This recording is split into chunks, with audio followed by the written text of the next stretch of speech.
Bu deb любой mashinani obzori boshlansa o'z ideya yeb ketadi, lekin biror ideyasini chopish yaxshi emas. Mashinamizning ism-sharifi Bardosh deb nomlanadi. Yo'llarimiz shu tempda rivojlanishda davom etsa, xudo xolasa keyingi qismlarida chidamli, yama sezmas degan nomlar bilan ham yangi mashinalar ixtiro qilamiz. Mashinamiz O'zbekistonda ishlab chiqariladi, Asaka Motors tomonidan. Sezib turganingizda o'zimizning qalamimizga mansub. Mashinamizda hamma mashinalarga ham nasib qilolmaydigan funksiyalardan bittasi ABS tormoz bor. Undan tashqari konditsioner bor. Qishda sovutib, yozda isitadigan emas, haqiqiy qishda isitib, yozda sovutadigan. Eng qizig'i mana mashinamizga 1-fevralgacha skidka ketyapti. Skidka degani hali 1,5%, 1% uka haligi kami bormi degan prosent emas, sразу 12 million so'm skidka ketyapti. 132 million so'mdan hozirgi kunda 119 million 900 ming so'mga shunday kelib, o'chirt ham yo'q.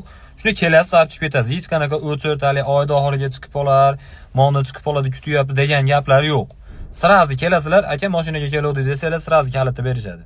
Siz turganingizda mashinamiz oilabop qilib bino qilingan, bir avtobus odam chiqadi, uni oxirigacha bizni jaylab, onun ustiga odam chiqara oladi. Men o'rtada sidinani yotkizib olib, spanik olib, toqqa chiqib ketsanglar ham bo'ladi. Toqqa bemalol chiqasizlar, ABS olgandan keyin любой joyga chiqib ketsanglar bo'laveradi. 180 ga bo'lsa ekan, chiqib turib bitta ko'rsatib berardim, 180 ga rostdan chiqish chiqmasligini, просто gaya keladi, baxtiga pravam yo'qda.